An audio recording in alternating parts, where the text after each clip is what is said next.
Hi everyone, it's Charlotte from the Cooking Club at Connected AU. We're here in my backyard, but unfortunately the fire pit is not in a great condition to be cooking for our campfire cooking topic.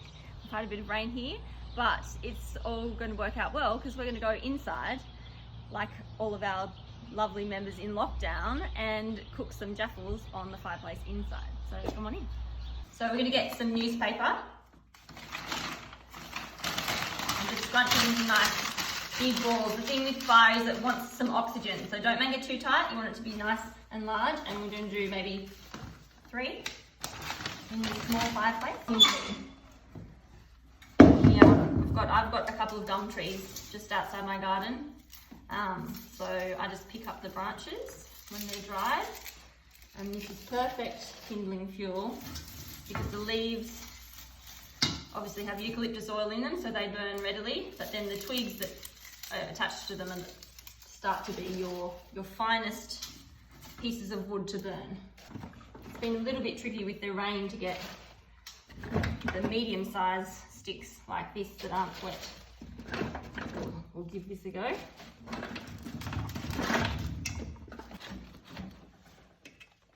You always want to make sure you're leaning the sticks away from the opening of the fire. This looks pretty good. Let's light it.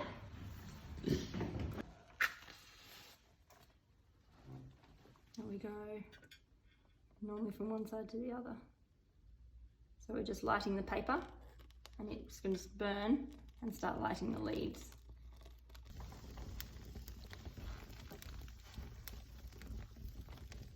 Okay, so now that we've got the fire going, we're going to let it burn down. All of these bits of wood that are on there now will turn to hot coals, and to get enough heat to do some cooking on it, we're going to add the rest of these. Let those burn down too, so we have just a base of nice hot coals. Okay, so we've got the fire roaring. This is nice and hot now.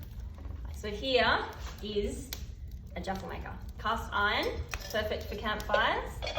So this is heavy, and this is going to get very, very hot and hold the heat really easily.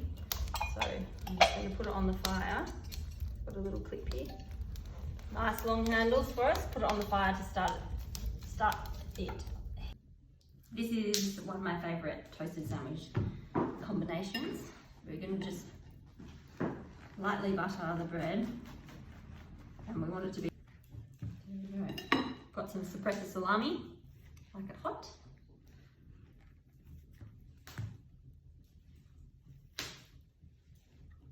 Hope Mia likes spice, because this is going to be a little bit spicy. Got some Spanish onion.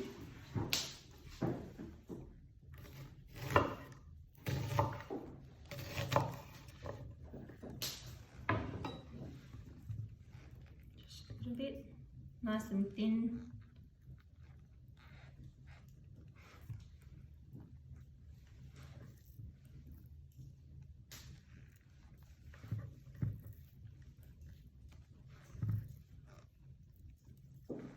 We've got some marinated artichoke hearts, just a couple of those, maybe one each.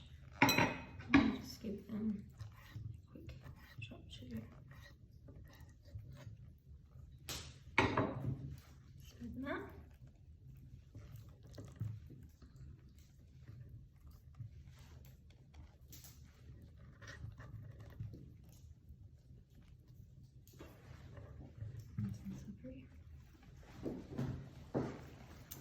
Now I'm going to get some roasted tomatoes. These are roasted cherry tomatoes. They're so good. Oh, there we go. I just chop them in half, spread them out on a baking tray, and then it's a little bit of rosemary, a little bit of garlic and olive oil, and then in they go for about 20 minutes until they've just started to colour. And then while they're still warm, I'll put them in the jar and cover them with olive oil, and those will last happily in the fridge for about a month, as long as the tomatoes stay underneath that top bit of oil. So these are very small olives, and I don't pit them, which means when I put them in a sandwich, I have to cut the flesh off, which is a bit tedious, but it's worth it because they're delicious.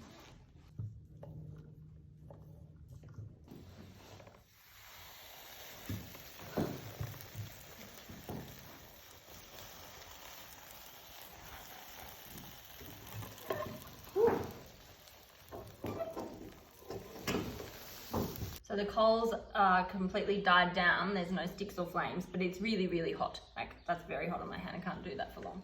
So that's the perfect temperature for sitting jaffle maker on.